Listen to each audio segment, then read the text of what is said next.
Hello friends, welcome to மக்கள் சேவை channel. இன்றைக்கி நம்ம ஒரு முக்கியமான இன்ஃபர்மேஷன் பற்றி தான் பார்க்க போகிறோம். அதாவது தமிழகம் முழுவதும் மக்கள் தொகை கணக்கெடுப்பு பண்ண போகிறாங்க. ஸோ உங்ககிட்ட 33 கேள்விகள் கேட்பாங்க. அது என்னமான கேள்விகள், என்ன பதில் சொல்லணும், இதை பற்றின மொத்த இன்ஃபர்மேஷன் தான் இந்த வீடியோ பார்க்க போகிறோம். இந்த வீடியோ ஸ்கிப் பண்ணாமல் ஃபுல்லாக பாருங்கள். அது மட்டும் அல்ல, இந்த வீடியோ நிறைய பேருக்கு ஷேர் பண்ணுங்கள். ஃபஸ்ட் அந்த வெப்சைட் பண்ணிக்கோங்க. இந்த வெப்சைட்கான லிங்க்கை நான் டிஸ்கிரிப்ஷன் கொடுத்துட்றேன். censusindia.government.in இதான் பார்த்தா அஃபீஷியல் வெப்சைட். ஓகே, அதாவது மத்திய அரசு சார்பில் இந்தியா முழுக்க மக்கள் தொகை கணக்கெடுப்பு பண்ணுறாங்க. 2027 முன்னிட்டு மக்கள் தொகை கணக்கெடுப்பு பண்ணுறாங்க. ஸோ 2 கட்டமாக நடத்தப்படும் அப்படின்ற மாதிரி சொல்லியிருக்காங்க. நாடு முழுவதும் 30 லட்சத்துக்கும் அதிகமானோர் இந்த பணியில் ஈடுபடுவாங்க அப்படின்ற மாதிரி உங்களுக்கு அப்டேட் பண்ணியிருக்காங்க. ஸோ 2 கட்டமாக நடக்க போதுங்க. முதல் கட்டம் என்ன அப்படின்னா, உங்கள் வீடு சம்மந்தப்பட்ட ஒரு கணக்கெடுப்பு பண்ணுறாங்க. அது இப்போதைக்கு தமிழகத்தில் ஸ்டார்ட் பண்ண போகிறாங்க. நிறைய ஸ்டேட்டில் ஸ்டார்ட் பண்ணிட்டாங்க, தமிழகத்துக்கு ஸ்டார்ட் பண்ண போகிறாங்க. ஸோ இதில் உங்களுக்கு ஆப்ஷன்ஸ் கொடுத்துருக்காங்க பாருங்கள். எப்படி உங்களை கணக்கெடுப்பு பண்ணுறாங்க அப்படின்னா, முதல்ல வீட்டு பட்டியல் உருவாக்கம். ஸோ உங்களுடைய வீடுடைய பட்டியலை உருவாக்குறாங்க. HLBC இணைய செயலி கொண்டு வந்திருக்காங்க. நாடு முழுவதும் பல்வேறு புவியியல் பகுதிகளை உறுதி செய்து செயற்கைக்கோள் படங்களை பயன்படுத்தி வீட்டு பட்டியல்களை டிஜிட்டல் முறையில் உருவாக்க உதவும் ஒரு இணைய வரைபட செயலி அப்படின்னு சொல்லிட்டாங்க. நெக்ஸ்ட் HLO மொபைல் செயலி. வீட்டு பட்டியல் தரவை சேகரித்து பதிவேற்ற கணக்கெடுப்பாளருக்கு இந்த செயலி கொடுக்குறாங்க. வீடு தேடி அவங்கவுங்களுக்கு அந்த ஆப் மூலமாக டீட்டெயில்ஸை கலெக்ட் பண்ணிப்பாங்க. நெக்ஸ்ட்டு சுய கணக்கெடுப்பு. அதாவது நீங்களே பார்த்தீங்கன்னா உங்களுக்கான அந்த சென்செக்ஸ் எடுத்துக்கலாம். நீங்களே பண்ணுற மாதிரியும் ஆன்லைனில் ஆப்ஷன்ஸை கொண்டு வராங்க. ஸோ அதை பற்றி தான் உங்களுக்கு அப்டேட் கொடுத்துருக்காங்க. எல்லாமே மென்ஷன் பண்ணியிருக்காங்க, நோட் பண்ணிக்கோங்க. ஸோ இப்போ நீங்களே ஆன்லைன் மூலமாக அப்ளை பண்ணுறதுக்கு இந்த வெப்சைட் தாங்க. census.government.in இந்த வெப்சைட்டில் போயிட்டு ஸ்டேட் தமிழ்நாடு கொடுத்துட்டு கேப்சா கோடு கொடுத்துருக்காங்க. அதெல்லாம் நீங்கள் வெரிஃபை அண்ட் ப்ரொசீட் கொடுத்து நீங்களாவே சென்சஸுக்கு அப்ளை பண்ணிக்கலாங்க. ஸோ முதல்ல நம்ம அதுக்கான டீட்டெயில்ஸ் என்ன அதை பற்றி பார்க்கலாம். ஓகே, அதாவது பொதுமக்கள் கணக்கெடுப்பு 2027 வீட்டு பட்டியல் மற்றும் வீடுகள் கணக்கெடுப்பு, அதாவது 2 கட்டமாக நடைபெறும் அப்படின்னு சொல்லியிருந்தோம். முதல் கட்டம் என்ன அப்படின்னா, வீட்டு பட்டியல் மற்றும் வீடுகள் கணக்கெடுப்பு பண்ணுறாங்க. அது முதல் கணக்கெடுப்பு நடக்க போது. மக்கள் தொகை கணக்கெடுப்பு 2027 நடக்கும் அப்படின்ற மாதிரி தான் உங்களுக்கு சொல்லியிருக்காங்க. இப்போ பாருங்க, உங்களுக்கான தேதி தமிழகத்தில் சுய கணக்கு செல்ஃப் எனுமரேஷன் நீங்களே ஆன்லைன் மூலமாக இந்த வீட்டு பட்டியல் மற்றும் வீடுகள் கணக்கெடுப்பு நீங்களே பண்ணிக்கலாங்க. செல்ஃப் எனுமரேஷன் எப்போ அப்படின்னா 17/7/2026 31/7/2026 வரைக்கும் ஆன்லைன் மூலமாக நீங்களே செல்ஃபாக உங்களுக்கான எனுமரேஷனை பண்ணிக்கலாம். ரெண்டாவது என்ன அப்படின்னா, வீட்டு பட்டியல் மற்றும் வீடுகள் கணக்கெடுப்பு அவங்க டைரெக்டாக வருவாங்க. HLO இதுக்குன்னு பார்த்தீங்கன்னா நிறைய வாலண்டியர் கவர்மெண்ட் அஃபிஷியல் நியமனம் பண்ணியிருக்காங்க. அவங்க வீடு தேடி கணக்கெடுப்பு பண்ணுவாங்க. அதுக்கான தேதி 1/8/2026 30/8/2026 வரைக்கும் நடைபெற போகுதுங்க. ஸோ நீங்களே ஆன்லைன் மூலமாக பண்ணிக்கோங்க. ஆன்லைன் மூலமாக ஓப்பன் ஆகும்போது கண்டிப்பாக எப்படி ஆன்லைன் மூலமாக செல்ஃபாக நீங்களே கணக்கெடுப்பு பண்ணுறது அதை கொடுத்து நம்ம சேனலில் வீடியோ போடும், அதை பார்த்து நீங்கள் பண்ணிக்கலாம்.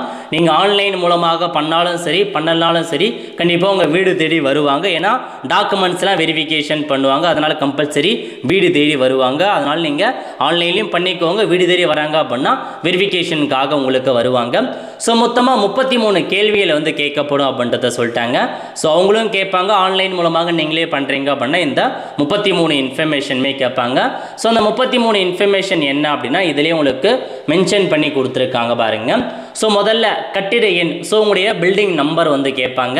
அதுக்கப்புறம் பார்த்தீங்க அப்படின்னா இதில் எல்லாமே உங்களுக்கு இருக்குது. ரெண்டாவது சென்செக்ஸ் வீட்டு நம்பர் என்ன, அப்புறம் மூணாவது வீட்டு தரையின் பிரதான கட்டுமான பொருள், எந்த பொருளை வச்சு நீங்கள் தரையை போட்டிருக்கீங்க.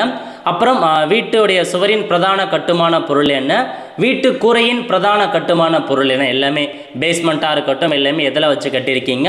வீட்டின் பயன்பாடு, என்னமான வீடு, வீட்டின் நிலைமை என்ன, குடும்ப எண், உங்களுடைய ரேஷன் கார்டு நம்பர் என்ன, குடும்பத்தில் சாதாரணமாக வசிக்கும் அவருடைய மொத்த எண்ணிக்கை, மொத்தமாக எவ்வளோ பேர் வசிக்கிறாங்க உங்கள் வீட்டில், சாதாரணமாக யூஸ்வலாக எப்பயுமே எத்தனை பேர் வசிக்கிறாங்க, குடும்பத் தலைவரோட பெயர் என்ன, குடும்பத் தலைவரின் ஜெண்டர் மேலா ஃபீமேலா, அதுக்கப்புறம் குடும்பத் தலைவர் என்ன கேட்டகரியை சார்ந்தவர், SCயா STயா, மற்ற கேட்டகரினா அதர்ஸ் கொடுத்துக்கலாம்.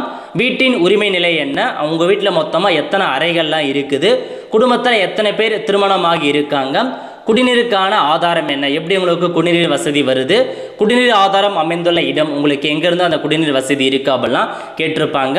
அப்புறம் விளக்கு ஒளிக்கான பிரதான ஆதாரம் எது, கழிப்படை வசதி எங்கெங்கே இருக்குது, வசதியின் வகை என்ன, அந்த கழிப்படை வசதி எப்படி வெளியேற போது அதுக்கான இணைப்பு என்ன, குளிக்கும் வசதி என்ன, சமையலறை வசதி மற்றும் எல்பிஜி கேஸ்லாம் எவ்வளோ இருக்குது, சமையலுக்கு பயன்படுத்தப்படும் பிரதான எரிபொருள் என்ன, வானொலி டிரான்சிஸ்டர் எத்தனை வச்சுருக்கீங்க, தொலைக்காட்சி இருக்கா இல்லையா, இணையதள வசதி இருக்கா, கம்ப்யூட்டர் லேப்டாப் இருக்கா, மொபைல் ஃபோன்லாம் இருக்குதா, மிதிவண்டி scooter motor vehicle moped car jeep வேன்லாம் இருக்குதா, குடும்பத்தினர் உட்கொள்ளும் உணவு தானியம் என்ன, கைபேசி எண். இந்த 33 கொஷின்ஸ் உங்களை வந்து கேட்பாங்க.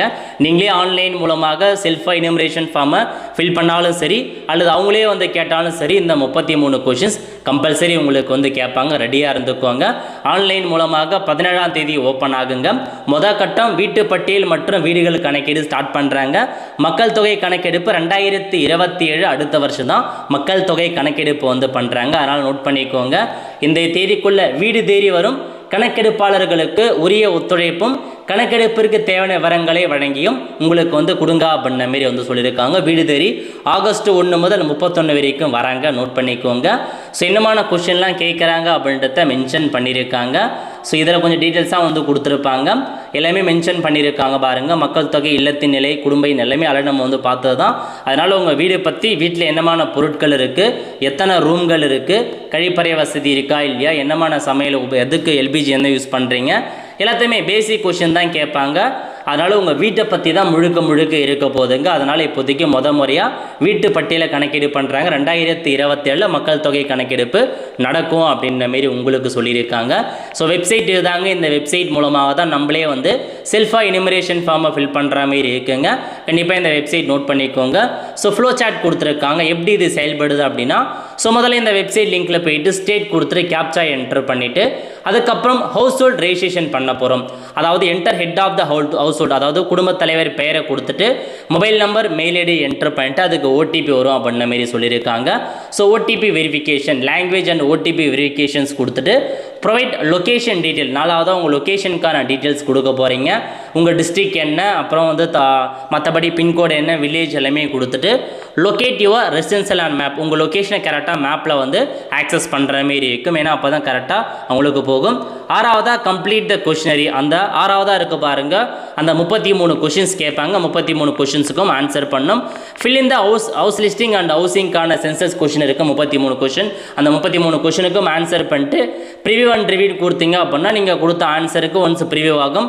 எல்லாமே ஓகேவான்னு செக் பண்ணி பார்த்துட்டு ஃபைனல் சப்மிஷன் கொடுத்தீங்க அப்படின்னா முடிஞ்சதுங்க. உங்களுக்குன்னு வந்து ஸோ ஒரு எஸ்சிக்கான ஐடி ஜென்ரேட் ஆகிடும். நீங்கள் ஃபைனல் சப்மிஷன் கொடுத்துட்டீங்க அப்படின்னா இந்த சென்செக்ஸ் எனுமரேஷனுக்கான ஒரு ஐடி ஜென்ரேட் ஆகிடும். அந்த எஸ்எம்எஸ் மூலமாக மெயில் மூலமாக அனுப்பிடுவோம் அப்படின்னு சொல்லிட்டாங்க. செக்ஷன் 4 வந்து ஃபீல்ட் வேலிடேஷன், வீட்டுக்கு வருவாங்க, எனுமரேஷன் விசிட் வருவாங்க.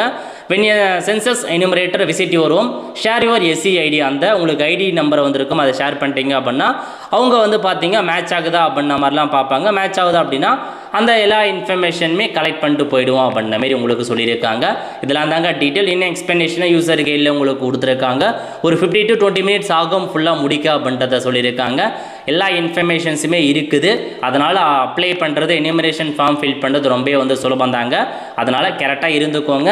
கண்டிப்பாக எனுமரேஷன் ஃபார்ம் ஆன்லைனில் ஓப்பன் ஆகும்போது நம்ம சேனலில் வீடியோ போடுறோம். என்னமான இன்ஃபர்மேஷன் நீங்கள் கொடுக்கணும், என்ன டீட்டெயில்ஸ்லாம் நீங்கள் கொடுக்கணும் அப்படின்ற மாரி. அதனால் இந்த 33 கொஷின்ஸ் என்ன அப்படின்றத நோட் பண்ணிக்கோங்க. ஸோ இதான் உங்களுக்கான இன்ஃபர்மேஷன். விரைவில் வர போகிறாங்க, ரெடியாக இருந்துக்கோங்க. நிறைய பேருக்கு தெரியப்படுத்துங்க. அடுத்த ஒரு நிலையோடு சந்திப்போம். நன்றி, வணக்கம்.